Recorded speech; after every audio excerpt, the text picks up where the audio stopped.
We have our first 2025 LEGO Star Wars set images, and it's a bit of a mixed bag leaning on the positive side. Let's talk about it. Hello everybody, the Brickologist here. Happy Thursday, and I woke up this morning to a barrage of new LEGO leaks. A ton of sets were revealed today, from Speed Champions to Harry Potter to Marvel. But this is a Star Wars specific channel for the most part, so we're only going to talk about the sets from a galaxy far, far away. Now, I do think it should be noted, this is only half of the winter wave. I'm not really sure where images for the other sets are. We have the buildable Grogu in his pram coming. We also have the Acclimator as part of the Starship collection. And finally, my most anticipated set of 2025 so far, the ARC 170 Starfighter, has yet to be revealed. I'll probably make a follow-up video when those sets are revealed. Just knowing my luck, they'll probably get revealed like as I'm uploading this video. But let's talk about the three sets that did get revealed, starting with the cheapest of these three, and easily the worst. I need to get this set out of the way. It is set number 75410, Mando and Grogu's N-1 Starfighter. First off, I find it very odd that he is referred to as Mando in the name of this set. Usually they refer to him as the Mandalorian, that is his name, and obviously the name of the TV show itself. Kind of weird to see like a nickname in an official set title. This is going to retail for $29.99 here in the US, so $30. It has 92 pieces, and it is a 4+ set. So look, I'm not going to spend too much time on this set. It's literally made for toddlers, and honestly, I might give this set to my nephew and just steal one of the minifigures that I actually kind of want. But if I'm being completely honest, this is hilariously awful. The build here looks so bad, and honestly, I think it's kind of insulting to our youth to give them this set and pretend like it's okay. I absolutely hate this build. I have no idea what LEGO was thinking here. Normally these 4+ sets look bad, but this one looks bad. It is a rough looking build. The only redeeming quality for me is, I think, an exclusive figure of R5-D4. They have made that character in the past, but not too often, and he does serve some purposes in the Star Wars universe. So I think that'll be an exclusive figure for some people to want to get. Not the most exciting figure in the world. I don't think people are going to like bend over backwards to actually buy this set just for that one fig, but it is nice to have something exclusive here. Other than that, though, we get the Mandalorian, we get Grogu, we've seen them a million times at this point, and we get a hilariously awful build in a set that has a horrible price to part ratio. Obviously, this set is not made for me. It is made for 4-year-olds, so I'm going to stop talking about it, but it looks like complete crap. Okay, now let's talk about the sets I actually do really care about. The first one here is set number 75401, Ahsoka's Jedi Interceptor. This set will retail for $44.99 or $45 here in the United States. It contains 290 pieces, and you get 3 minifigures, a new variation of Ahsoka Tano, a new Anakin Skywalker, both of them of course from the Clone Wars, specifically Season 5 in this case, and R7A7, an astromech droid that has not been made since 2009. The previous version of this figure is worth a lot of money, so I think people are going to be very excited to get that. But I'm very excited for this Ahsoka figure. I've always liked this outfit for Ahsoka, and I love the fact that she has mid-legs. LEGO, give us more characters with mid-legs. It really helps to differentiate them from other minifigures. I'm very excited about that. And also, getting a Clone Wars style Anakin in the more normal minifigure aesthetic, not the creepy faces they used to do, is great as well. So the figures of this set get an A+ from me. As for the build, I think it looks really slick. I love the Jedi Interceptor. It's a great vehicle in the Star Wars universe. And honestly, LEGO has been nailing these vehicles for 2 decades now. The first Jedi Interceptor that they released all the way back in 2005 to coincide with the release of Revenge of the Sith looks really good still to this day, and that template has been used for pretty much every single one since, with a few modifications here and there. And they actually mixed it up a little bit this time with a new cockpit piece. I think this was kind of unnecessary. I would not have been mad if they just reused the same cockpit piece. And I'm not sure if I like this new one more or less. I've seen some people point out it seems the angle is a little bit too drastic on this new cockpit, and I'm inclined to agree. There should be a little bit of a downward slope, but it should be more bulbous and a little bit less stark. So I think that is kind of a strange shaping issue with the cockpit. Now, I do like the way it looks like it can open up from the back and how they use those kind of quarter dome pieces at the back as well. And the printing on the cockpit appears to be very sharp, at least in these CGI rendered images, so that is good. But it's kind of a strange choice. I don't think it looks bad, does not ruin the set for me in any way, shape, or form, but it is kind of a bizarre choice. That being said, I think the rest of this build looks fabulous. I love the shaping, I love the colorways, I love everything about it. I think it looks great.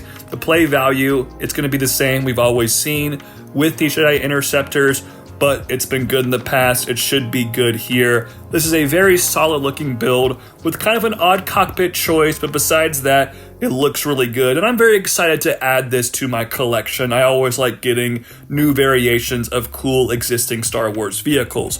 But there is one thing we need to discuss briefly about this set, and that is the bugaboo that plagues pretty much every LEGO Star Wars set these days: the price. 290 pieces for $45. What are we doing, LEGO?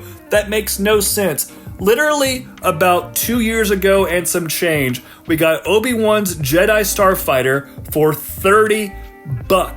And then, a year later, we got Yoda's Jedi Interceptor for $35, and that price jump felt unnecessary. And then 1 year after that, we got Jedi Bob's Starfighter for $40, and now just like 5 months after that set's release, we're getting Ahsoka's Jedi Interceptor for $45. So the Starfighters and Interceptors, which are obviously very grouped together a lot of the time, are jumping in price by $5 every single year.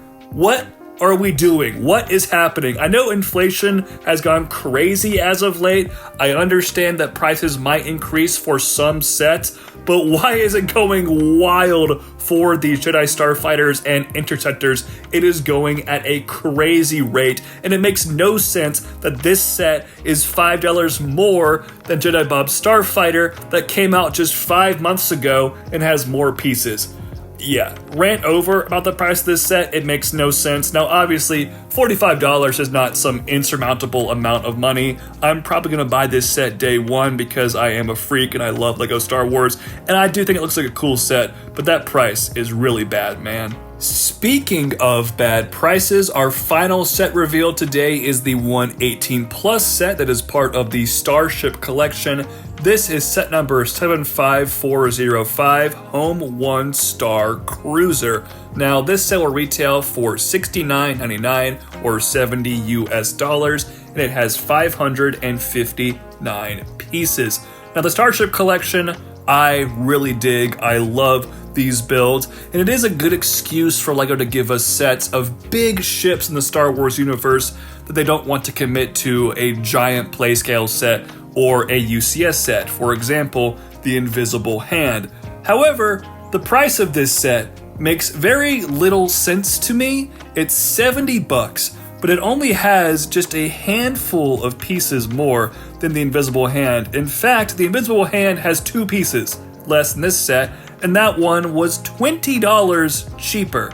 Now, to be fair, according to the back of the box for this set, it is 13 inches long, while the Invisible Hand is 11.5 inches long. So it should be a little bit bigger than that set, but not $20 bigger. I maybe could have seen $60 for this, but $70 is really pushing it. Now, the build of the set here, I think, is almost perfect, but I have one major flaw. Now, it's really nice to actually get the Home 1 in LEGO form in some regard. We got that one play scale set all the way back in 2009, but that was only the interior of the ship. This is a proper build of the ship, and it's such a strange shape in Star Wars. It's a very bulbous, using that word once again in this video, very bubbly looking ship, and I think LEGO nailed that with their techniques. There are very few exposed studs. They used all of the curved parts in their arsenal, and it works out very well. I also like the Nebulon B frigate on the side. That's a really fun little thing too. And overall, I think the design here looks great. And there are some functions you can kind of take off the side to reveal some Easter eggs. Looks like you got Admiral Akbar in there and maybe Hera from Rebels. Kind of a strange choice, but I'm not complaining about it. And maybe an A-wing in a hangar. That is very fun. So what is the big issue I have with this set? Well, it's the coloration here. The vehicle in Star Wars, just looking at pictures from Return of the Jedi, including the one they have on the back of the box, is completely gray. It's just a big gray ship. And yeah, I know, LEGO Star Wars has so many gray ships. It's getting boring, it's getting repetitive. I have said that myself. That being said, I also think we should strive for accuracy, and this set is not accurate to the source material, because there's just random colors throughout this build. I kind of get the tan to give it kind of that worn out metal aesthetic. I can live with the tan, but the blue and the red especially, what the heck are we doing, LEGO?